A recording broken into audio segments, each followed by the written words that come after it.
नमस्ते इंडिया। मैं हूं आपका दोस्त और होस्ट अरुण, अल्फा इंडिया से।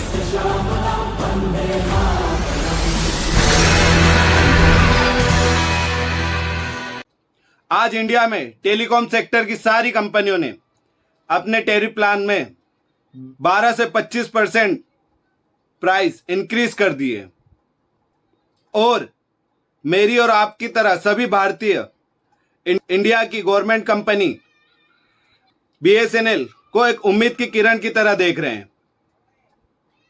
इसके लिए ट्विटर पर स्लोगन भी ट्रेंड करने लगे हैं। I support to BSNL, BSNL की घर वापसी, पोर्ट टू बीएसएनएल।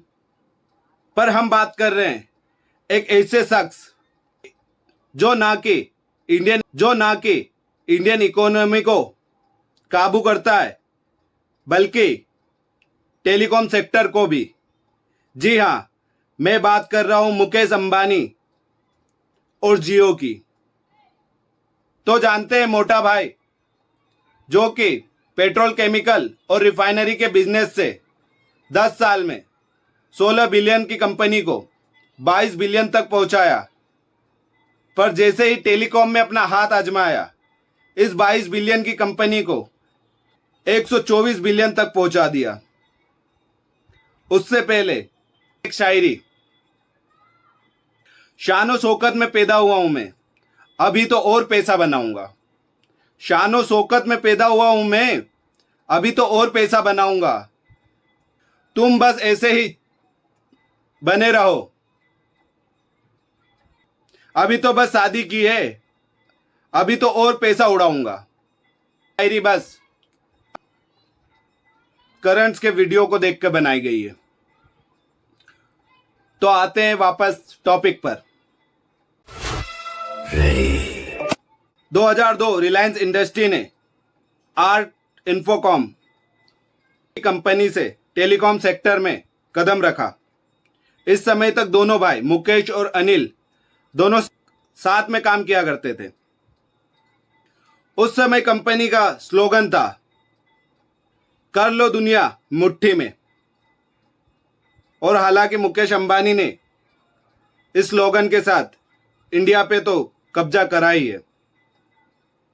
उस समय भी जियो की तरह ही आरकॉम ने भी टेलीकॉम इंडस्ट्री में क्रांति सी ला दी। पर इसी साल धीरूभाई अंबानी की डेथ हो जाती है और रिलायंस इंडस्ट्री के चेयरमैन मुकेश अंबानी, जो कि बड़े बेटे हैं, वो बनते हैं और छोटे बेटे अनिल अंबानी वाइस चेयरमैन। यहीं से दोनों में संपत्ति के बंटवारे को लेकर विवाद स्टार्ट हो जाता है। 2005 में माता कोकिलाबेन और कुछ शुभचिंतकों की सहायता से दोनों भाइयों में संपत्ति का बंटवारा कर दिया जाता है। मुकेश अंबानी के हिस्से में रिफाइनरी, पेट्रोकेमिकल, टेक्सटाइल और अनिल अंबानी के हिस्से में फाइनेंशियल सर्विसेज, पावर, एंटरटेनमेंट और टेलीकॉम सेक्टर जाता है। 2006 में अनिल अंबानी अपनी telecom sector company Reliance Infocom का नाम चेंज करके रिलायंस कम्युनिकेशन कर देते हैं। अब चलते हैं हमारे मुख्य किरदार मुकेश अंबानी के पास। जियो कंपनी के बाद मुकेश अंबानी जी से कई बार गया कि उन्हें जियो का आइडिया कहां से आया। इसका आंसर उन्होंने 2018 में दिया। काफी इंटरेस्टिंग है और काफी फेक भी है। उन्होंने बताया 2011 में बेटी ईशा जब अमेरिका के येल यूनिवर्सिटी में पढ़ाई करती थी तो वो छुट्टियों के दौरान इंडिया आई थी। इस दौरान उसे कॉलेज के कुछ असाइनमेंट जमा करने थे, पर इंडिया में इंटरनेट स्लो होने के वजह से उसे काफी दिक्कत हो रही थी। और इसी दौरान और इसी प्रॉब्लम को देख के आकाश ने उनसे कहा, पहले लोगों के लिए टेलीकॉम सिर्फ कॉलिंग तक सीमित था, पर आज इंटरनेट का दौर है, दुनिया डिजिटल हो रही है और इंटरनेट की सहायता से बहुत से काम किए जा सकते हैं। इसी सुझाव और इसी परेशानी को देखकर उन्हें जियो का आइडिया आया, पर यह फेक है। बताता हूं कैसे। जो परेशानी 2011 में आई थी, मुकेश अंबानी ने 15 फरवरी 2007 में रिलायंस जियो इन्फोकॉम लिमिटेड नाम की कंपनी अहमदाबाद गुजरात में रजिस्टर की थी।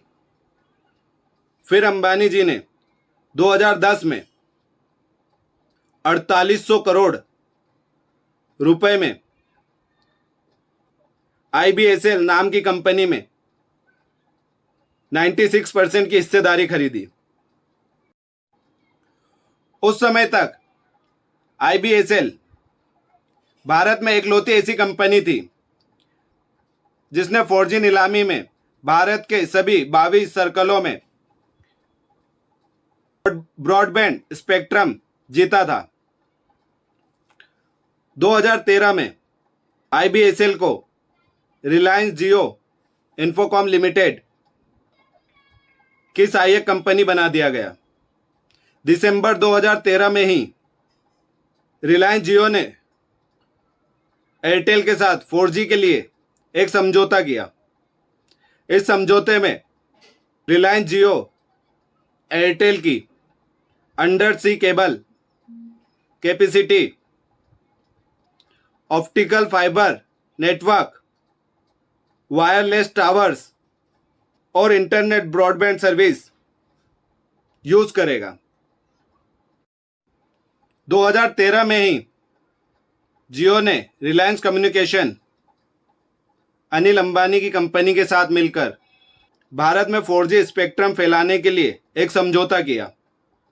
27 दिसंबर 2015 में पहली बार रिलायंस जियो ने अपनी 4G सर्विसेज के बारे में बताया और ये सर्विस शुरुआत में उस समय सिर्फ रिलायंस इंडस्ट्री के एम्प्लॉयज के लिए शुरू की गई थी।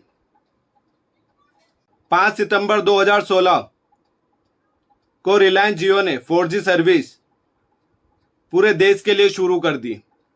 अक्टूबर में जियो ने ग्राहकों को आकर्षित करने के लिए जियो वेलकम ऑफर शुरू किया। इस ऑफर के तहत यूजर्स को 4 GB data per day, unlimited calling और 100 SMS पर डे और जियो के सब्सक्रिप्शन सब कुछ फ्री दिया गया। इसकी वैलिडिटी 30 दिसंबर को खत्म होने वाली थी, पर दिसंबर 2016 में ही हैप्पी न्यू ईयर ऑफर देकर अपने यूजर्स को 3 महीने की वैलिडिटी 31 मार्च 2017 तक कर दी। अभी तक जियो फ्री था, पर इसकी डेटा लिमिट को सीमित कर दिया गया। 4 GB डेटा से पर डे 1 GB डेटा कर दिया गया। 6 महीने तक यूजर्स को फ्री की आदत डालकर और डेटा कंजप्शन सिखाकर जियो ने अपनी प्राइम मेंबरशिप 99 रुपीज़ में और रिचार्ज प्लान 3 महीने के लिए 303 रुपये में सेम बेनिफिट्स के साथ लॉन्च किए। रिपोर्टों के अनुसार जब जियो लॉन्च हुआ था तो हर मिनट एक कस्टमर उनसे जुड़ रहा था। 20 जुलाई 2017 को रिलायंस की 40वीं स्थापना दिवस पर रिलायंस ने अपना पहला 4G फोन लॉन्च किया। यह दुनिया का पहला 4G वोल्टी फोन था। वैसे तो यह फोन सभी के लिए फ्री था, पर इसके लिए सिक्योरिटी डिपॉजिट 1500 रुपये तय किया गया था, जो कि रिफंडेबल था। अब वो आया या नहीं आया वो नहीं पता। मार्च 2018 सभी यूजर्स की प्राइम मेंबरशिप खत्म होने वाली थी। ने अपने नए रिचार्ज प्लान के साथ मेंबरशिप को फ्री कर दिया कि यूजर्स कंपनी के साथ जुड़े रहे और नए रिचार्ज इस प्रकार थे। यही से प्लान किस तरीके से साल ब साल बढ़ते गए। अब देखिएगा, ये प्लान था। ₹149 में 28 दिन तक validity, 1.5 GB per day, 4G data, unlimited calling, 100 SMS। और वहीं 399 में 84 दिन के लिए 1.5 GB data, unlimited calling, 100 SMS। Price याद रखिएगा, इस तरीके से प्राइसों में इजाफा किया गया। 6 दिसंबर 2019 एक बार फिर से टेलीकॉम सेक्टर की सारी कंपनियों ने अपने प्राइस सेगमेंट को बढ़ा दिया। उसका रीजन था टेलीकॉम सेक्टर लॉस में था। जियो ने अपने नए रेट जारी किए। 149 वाला प्लान 199 सेम वैलिडिटी, 399 वाला प्लान 555 रुपये में, 50 रुपये से लेके 155 रुपये तक का इजाफा। 2023 में एक बार फिर सारी टेलीकॉम सेक्टर की कंपनियों ने अपने प्राइस में इजाफा कर दिया। इसके पीछे का कारण ARPU बताया गया। ARPU की डिटेल में बाद में बताऊंगा, पहले प्लान सुनिए। जियो ने अपने प्लान को कैसे बढ़ाया। 199 के 28 दिन वाले प्लान को 239 रुपये कर दिया गया सेम वैलिडिटी के साथ। वहीं 84 दिन वाले प्लान को 555 की जगह 666 रुपये कर दिया।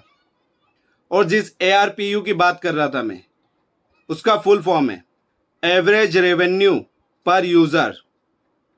इनका कहना था कि इन्हें एवरेज रेवेन्यू पर यूज़र 200 रुपये चाहिए। इसी साल 3 जुलाई 2024 में सभी टेलीकॉम कंपनियों ने अपने प्राइस रेट बढ़ा दिए।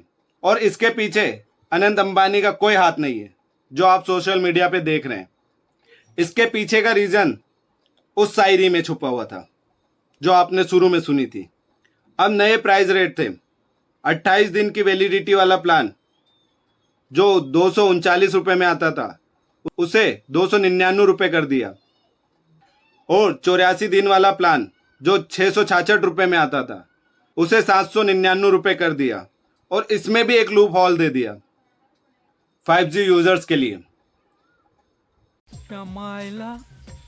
तेरा तो गेम बजाना पड़ेगा। जहां पर 5G यूजर्स 666 रुपये में 1.5 GB पर डे के साथ अनलिमिटेड 5G डेटा यूज कर पाते थे, जियो ने 1.5 GB प्लान के लिए नो 5G अनलिमिटेड कर दिया।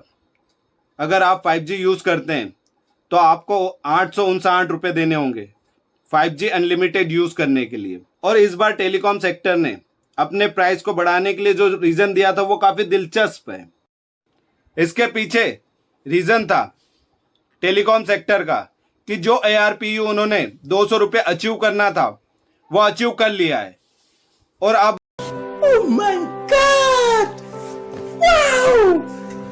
और अब उन्होंने टारगेट रखा है 300 रुपये ARPU।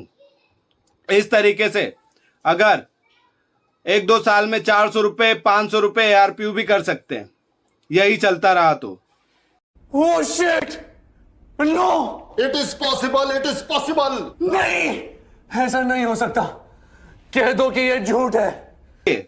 सभी भारतीय BSNL की ओर उम्मीद की किरण लगाकर बैठे हैं। और इसके पीछे एक रीजन भी है। BSNL को इस बार सपोर्ट कर रहा है टाटा ग्रुप। वो BSNL के साथ मिलकर इंडिया में 10,000 टावर्स 4G के लगा रहा है और ऐसी टेक्नोलॉजी का यूज कर रहा है कि सॉफ्टवेयर अपडेट के साथ ही 4G नेटवर्क 5G में कन्वर्ट हो जाएगा। आप भी टाटा ग्रुप को आंख बंद करके सपोर्ट करते हैं तो BSNL का साथ दे। वीडियो अगर अच्छा लगा हो तो चैनल को लाइक सब्सक्राइब जरूर करें।